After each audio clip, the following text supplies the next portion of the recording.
আসসালামু আলাইকুম। আশা করি সকলে ভালো আছেন। আর ভালো থাকেন এই কামনাই করছি আজকের এই আলোচনায়। আজকের এই আলোচনায় থাকবে টিপসি বা K2 টিফিন সিরাপের বিস্তারিত আলোচনা। আজকে আমরা জানবো যে এই K2 টিফিন সিরাপটি কি রোগের জন্য আমরা খাওয়াতে পারবো বাচ্চাদেরকে এবং কতদিন খাওয়াতে হবে এবং কোন রোগের বিরুদ্ধে এটা অত্যন্ত চমৎকার কাজ করে, ডোজেস ফর্ম কী, এই বিষয় নিয়ে বিস্তারিত আলোচনা থাকছে। আর যদি আমার চ্যানেলটি আপনারা সাবস্ক্রাইব করে থাকেন তাহলে জানাই অসংখ্য ধন্যবাদ। আর যদি সাবস্ক্রাইব না করে থাকেন তাহলে আমি অবশ্যই আশা রাখবো যে আপনারা সাবস্ক্রাইব করবেন, কারণ আপনারা জানবেন না যে টিপসি বা K2 টিফিন সিরাপটি কী রোগের জন্য ডক্টর আপনাকে দিয়েছেন এবং এর উপকারিতা এবং অপকারিতা কী। আজকের যে আলোচনাটা করব সেটা শুধু উপকারিতা আলোচনা করব এবং অপর একটি ভিডিওতে আমি আলোচনা করব অপকারিতা বা ক্ষতির দিকগুলো নিয়ে।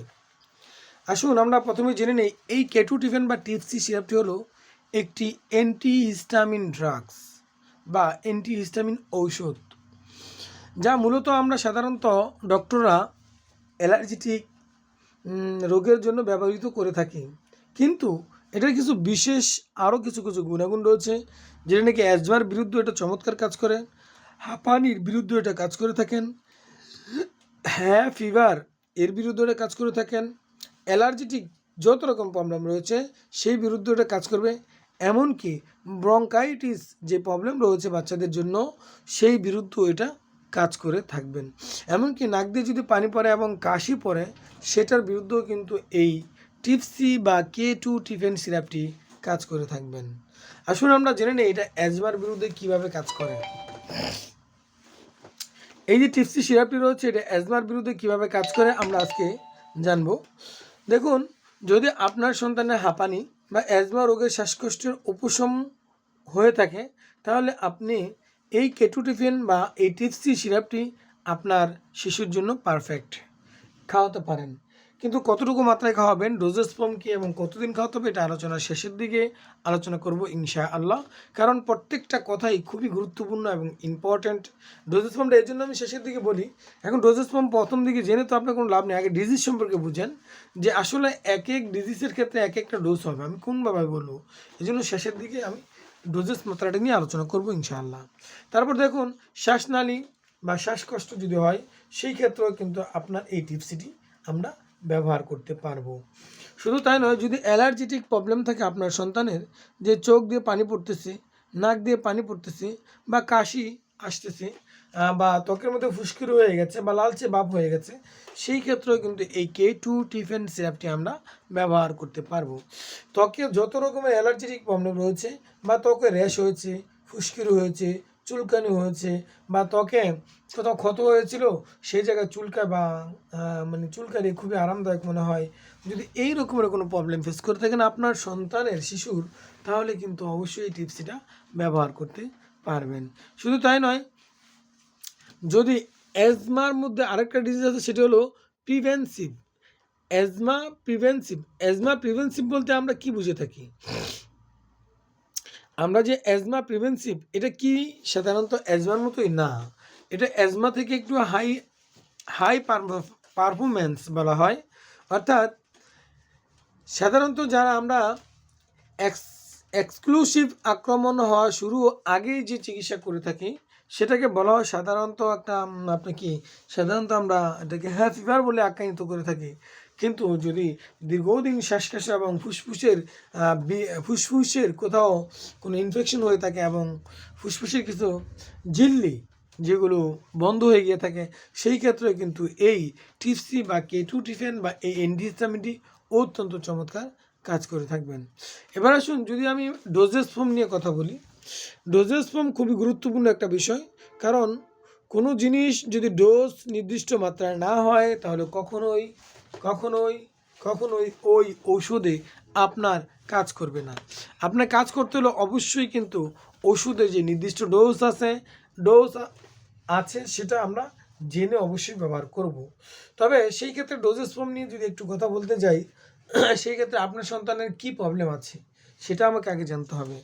ধরে নিলাম আপনার সন্তানের অ্যালার্জিটিক প্রবলেম আছে, বয়স হলো 2 বছর বা 3 বছর, সেই ক্ষেত্রে 2 থেকে 3 বছর বয়স পর্যন্ত, অর্থাৎ আপনি এই টিপসি সিরাপটি 6 মাসের পর থেকে আপনি ব্যবহার করতে পারবেন এই কেটু টিফেন সিরাপগুলো, কিন্তু ডোজেস ফর্ম ভিন্নতা হবে। দেখুন, আপনার যদি আমি মিলি বলে দেই যে এত পার কেজিতে এত মিলি ব্যবহার করতে হবে, সেটা কিন্তু এরকম একটা লিটল চার্ট। দেখুন, আমি আপনাকে দেখিয়ে দিচ্ছি।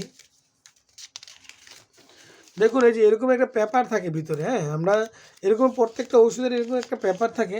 এই পেপারের ভিতরে কিন্তু ইংরেজিতে অথবা বাংলায় লেখা থাকে এত কেজি ওজনের জন্য এত মিলি ব্যবহার করতে হবে।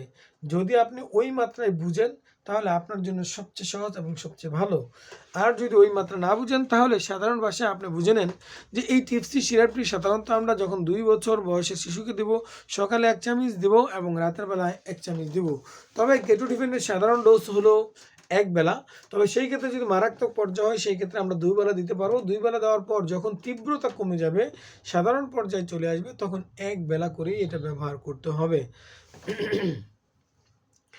সেই ক্ষেত্রে আমি বলবো যে আপনারা সাধারণত দেখুন, এটা ট্যাবলেট ফর্মও রয়েছে, কিন্তু আবার সিরাপ ফর্মও রয়েছে। দেখুন, ট্যাবলেট ফর্ম যেগুলো 1 মিলিগ্রাম এবং 2 মিলিগ্রাম এটা অ্যাভেলেবেল রয়েছে, এবং সিরাপ একটি ফর্মে রয়েছে 1 ml এ 5 মিলি শিশুর জন্য পাওয়া যায়, মানে 1 ml সিরাপ।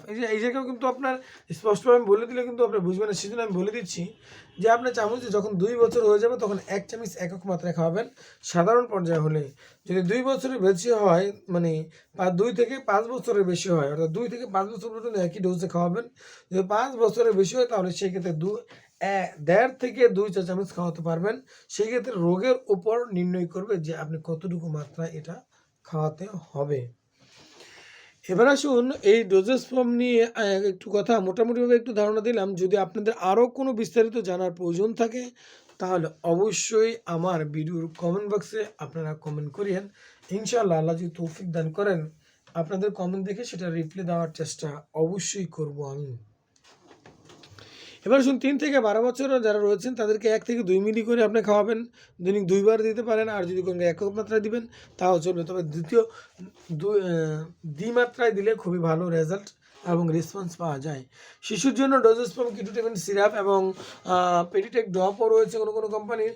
সেই ক্ষেত্রে ছোট বয়সী শিশুদের জন্য সিরাপটি ব্যবহার করা নিরাপদ নয়, যেটা নাকি 6 মাসের নিচে রয়েছে তাদের ক্ষেত্রে এটা কিন্তু ব্যবহার করা অবশ্যই নিরাপদ নয়। কারণ যদি বলতে চাই তাহলে কারণ হলো এটা যে অ্যান্টিহিস্টামিন, তাহলে শিশু বাচ্চা প্রচুর পরিমাণে ঘুমাবে,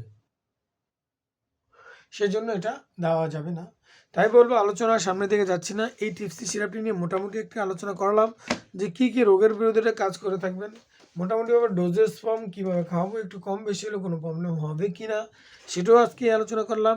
তাই বলবো, আমার চ্যানেলে যারা আজকে নতুন এসেছেন তারা অবশ্যই সাবস্ক্রাইব করবেন, আর যারা নাকি অলরেডি সাবস্ক্রাইব করে ফেলেছেন তাদেরকে জানাই অসংখ্য অসংখ্য অসংখ্য ধন্যবাদ। সকলে সুস্থতা এবং সকলের মঙ্গল কামনা করে বিদায় নিচ্ছি আজকের এই আলোচনা থেকে। আসসালামু আলাইকুম ওয়া রাহমাতুল্লাহি ওয়া বারাকাতুহু।